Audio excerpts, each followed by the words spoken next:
Sorry I got cut off last time. I actually ran out of space on my laptop. So I have my other laptop now, which I was trying not to ever move it because I dropped it once and it's holding together with duct tape now. But I'm using it until I get more storage space somehow or other. So I was at the place where I was talking about how I was protective of my kids, as far as spending the night, especially, or even, going to houses and stuff that I didn't know the people. I wouldn't, they just didn't go usually unless it was a birthday party or something in the daytime. But there was one time, a few times that would get invited, and my daughter, one day she was going to take the bus to a friend's house after school. And she's little, I mean, probably in the second or third grade. And I knew the family because the mother went to the parent participation preschool and they had three little kids. And I knew the parents were both attorneys. So I thought, well, surely that's a safe place that she can go after school. And she went one day, and when I went to pick her up, I could tell that something was not right because usually, if I picked her up after school from visiting a friend, she was always all happy and excited, and she acted a little strange. So, when I asked her what happened, she told me um, that everything was good until the parents came home because there was a babysitter there at right after school. And then when the parents came home from work, they took off their clothes and they were just walking around naked and sitting around talking to the kids. Just they were apparently nudists. And anyway, I asked Lauren, did they ask you to take off your clothes? No. Did the kids have their clothes on? Yeah. So that was all good. Um, so nothing happened. It was okay, but of course, I didn't want her going over there anymore, and she didn't want to go anymore either. I just thought I'd tell you that little story because it's interesting. Uh, and if people want to be nude in their own house, that's fine. But I don't think it's right to have company unless you tell them, what to expect, right? So, visitors I was talking about last time, um, we had Flash and Joe came from New Jersey. Now, so we had been talking to the kids about grandpa and all, grandpa and Nana and everybody else who was coming all the time. And so they were pretty small. The twins especially they were just toddlers. And Flash and Joe came. They arrived late at night. They just only stayed one night that I remember, maybe two nights, but they slept on the floor in the living room because we didn't have an extra bedroom. And in the morning, the twins were the first ones up as usual, and Flash and Joe are still sleeping on the floor. And here comes the twins running in the room, and they saw them sleeping on the floor. They were all excited. They were jumping all over Joe, and this is kind of funny because Joe was black, and Flash was Italian, and white, but they came jumping on Joe and calling him Grandpa, Grandpa, Grandpa. They were so excited that Grandpa was here visiting. They thought they had a black grandfather for some reason. I don't know, but that was pretty funny. Um, and Billy came for the third time, and that time when he was there, he had driven out with his truck, his pickup, and it was covered. He had like a camper top on it. And he went to Takati by himself one time over the border, and we never had any problem going back and forth over Takati, never at all. But Billy, yeah, he was a little bit uh, I'm looking for the word, I want to say scroungy looking. Maybe that's the word. Anyway, he had kind of long hair, and he was that was Billy. That was his style. He was just a little rough looking, and maybe because the license plate, because he was from New Jersey, I don't know, but they stopped him coming back, and they gave him a little hard time. Really searched his vehicle very thoroughly, but he didn't have anything with him. So it was all good. But they picked on our friend Billy. Also, I'll tell you another story about that border that's so funny in Tecate.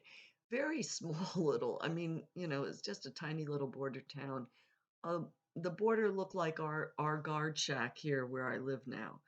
Um, that's what the border looked like. Just a little tiny shack, with like I think there was only one guy, maybe two guys there. And anyway, and it closed down at a certain time, I think. I don't know. I'm not sure about that. But what I do know is that yeah, it must have closed. Oh, what happened was Ethelyn, lady who lived down at the bottom of my hill, right? Older lady. She was close to 80, maybe over 80. And she would go down there to shop. She bought most of her groceries around Tecate and yeah, in Tecate. Either new there was that little market on the U.S. side or going over. She went regularly. So one time her car broke down and it was getting late and all. And anyway, this before cell phones and everything. But what she did was she crossed over with the illegals. There was a breakdown in the fence. It was just a regular chain link fence, right? Right near the American market over there by the border. And she just came over with the aliens. And called somebody for a ride once she got on the other side. But that I thought that was so funny. The 80-year-old American lady crossing over with the illegals, and she was just happy she could do it. Wasn't hard at all. Might be different now. I don't know. So, but I could tell you another thing. When Trump was talking about building that wall, and I mean, when he was campaigning, he died down with that as he got into his term because it was so difficult. But when he was campaigning, talking about going to build a wall all the way across and all this, well, I knew, and I said it on Facebook. I said that's absolutely impossible because I know what the border looks like. The border is so rough, the terrain, the mountains, the rocks, it's so rough. I mean, there's no road up there. There's no way, there's no way that anybody's going to build a fence when they can't even build a road going up there. That's how, rugged it is. So he didn't know what he was talking about. I mean, sure, there's plenty of places where you can do fence, and was already fence in, a lot of places. And I'm not against a fence. I'm just saying it's impossible in certain areas. Okay, so we are now down to the roads there also were pretty crazy. Highway 9, I always forget if it was 92 or 94. I don't think it was 93. Anyway, the highway, there's only two lanes. And around and about the mountains and all is all curvy, is crazy. The area right above where we lived is called Dead Man's Curve. And crazy. One time there was a mountain goat up there, a big mountain goat. We could see it from our house, and it had these great big horns, and it would bah, bah, bleeding up there on the hill on the side of the mountain, and it was coming around pretty often for a while. Also, sometimes people would pull off the road and just to shoot because there was just a little place you could pull off, and they would shoot their guns, which of course we didn't like them shooting right over our houses. I mean, we had a few times that they ricocheted off of different things around us. So that was not cool at all. Thank God it didn't happen often. If you're going to go shoot your guns, don't shoot right over houses in the valley. Um, so one time at night when we were going, there was another area that was even more scary called Gasoline Alley, and that they didn't even have a guardrail, and you right going around the curve around that steep drop down, and there was not even a guardrail. They built a guardrail later, but when we were living there, there was no guardrail. When I went back to visit, they had built a guardrail. Um, that was really scary, and especially when there was wildfires around and smoke was so thick you can't even see the hardly in front of you. You really can't see anything, and you're driving around this mountain pass where curvy, only one lane each way, and just crazy stuff.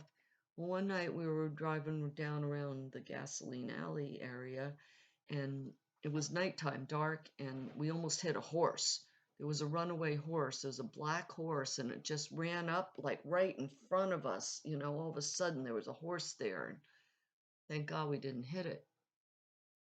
Then our friends, the Slocums, who I mentioned, they were the ones that were missionaries that would go down to Mexico regularly and bring food and stuff down there. Well, one time when they were in Mexico, they had a van and they actually hit a horse, and it broke their whole windshield, and they just kept driving. And um I mean, I don't know all the details. I don't remember all the details, but all I remember was that their windshield was all broken and they kept driving. They might have stopped for a minute, I don't know. But while they were driving, this is what I heard, and I know it's hard to believe, but this is what she told me, that she reached back for something and the horse's head was there, like right behind, between the bucket seats. Um, Hard to believe, I know, but she said that she stuck her hand back there and it was full of blood and the horse's head was back there. Horrible, creepy, I don't know. I believe they hit the horse. I don't know about the head part, but that's what I heard. So, also, I'm going to tell you right around now, there's another lady enters my life. Her name, I'm going to call her Myrna. Okay, what happened was we were at a prayer meeting on Wednesday night, right? And this different person pulls up and comes in. And she was about the same age as me, and big lady, big. I mean, she was over 6 foot. I think she was 6'2", like 350 pounds. Really big lady. And Bob used to say she looked like a linebacker.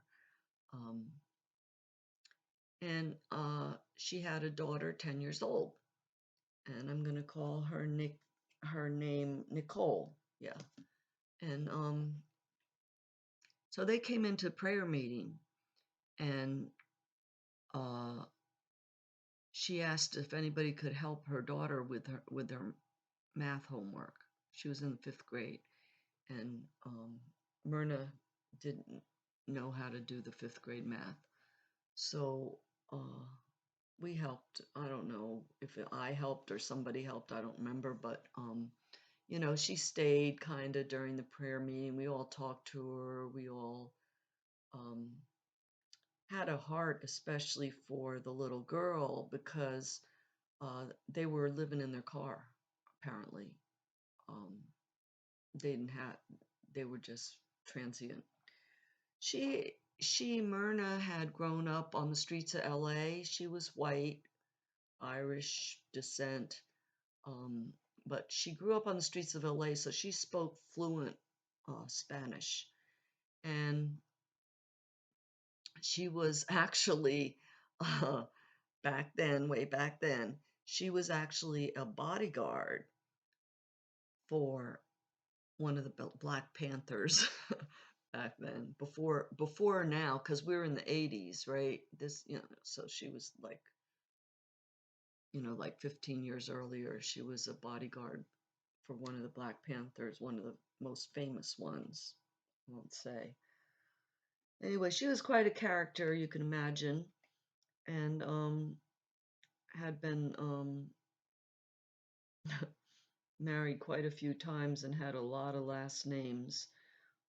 Anyway, and her daughter, so beautiful, beautiful girl. She was like one quarter black, one quarter Japanese, and half Irish. Beautiful, beautiful girl, and really sweet. Anyway, they ended up moving in down right by me because somebody moved out. Um, I think it was Trisha and her kids moved out, so Myrna and Nicole moved in. And Nicole became friends with Lauren, even though she was several years older. She hung out with Lauren a lot. And Myrna was just a trip. She was a trip. And then later they moved into other, well, that's a little later. Because the attorney who was living on top of Ethelyn, he got married. And the daughter was a friend of Lauren's. So that was all nice. But unfortunately, well, they moved. They just moved down the road a piece, down near where the church was. And then Myrna and anyway, she lived in one house and then she moved over there. So they lived there for several years. Anyway, very interesting character she was. Never met anyone anywhere near like her before. And everybody, we just adopted them, and the church paid for Nicole to go to church school and all that. So, there was another lady in the that went to preschool.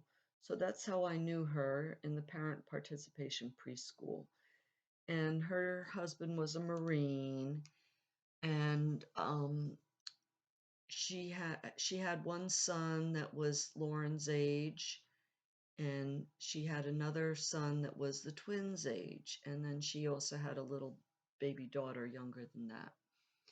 Well, that's one family that I would have allowed my kids to go play at their house or even sleep over, because I knew her from preschool. She was a really sweet, they were Mormons, and anyway, she was a really, really sweet, sweet lady and very pretty. And I definitely thought, now, that's a sweet, nice family. I would have let my kids go over there, but they never did because they weren't invited, whatever. Reason I'm saying this is because she was murdered. Um, so sad. That was the first person um, that I knew that got murdered. And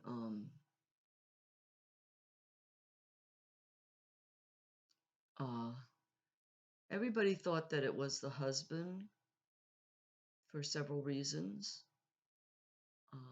And they finally, like 5 years later, finally, it took them that long to dig up the yard. And I mean, yard, they lived on 20 acres, like everybody did.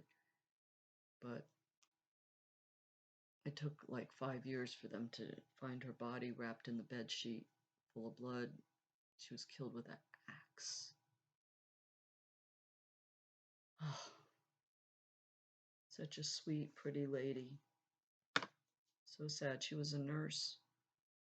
She was on her way to work, got a flat tire, called her husband to come and help her, and the story goes that he did something to the tire, to make a slow leak, so he knew she would get a flat tire. And we were so out in the country, he knew that she wouldn't make it very far before her tire went flat, and then he went to get her and killed her. He was engaged to some another woman. Huh. Horrible murder stories. I have a few of them. So maybe I should quit now. I'll just add a couple little things that are not so important at the end here that took my kids for swimming lessons around that time and took Trisha and her kids also. So that was good. I really wanted to do that because I told you that I was scared of the water when I was little because I almost drowned. So they learned to not be afraid of the water, and then they really learned to swim in Mission Bay. We used to go to Mission Bay and the beach. Every couple of weeks we would go during the warm weather, which was most of the time. Yeah. And by the way, when it did rain, it only rained um, December, January, February, right? But when we had the first rain of the year, it was such a big deal. Everybody's so happy, and for the kids, it was like the first snowfall. If you live up north, at one time I was in the classroom helping out when it started raining for the first time in the season, for the first time in the year. I mean, it goes like 9 months with no rain at all. And somebody said it's raining, and we flung the door wide open, and all the kids just got right in the doorway, and everybody's just like looking at the rain like it's for little kids, when it doesn't rain for 9 months, that's a long time.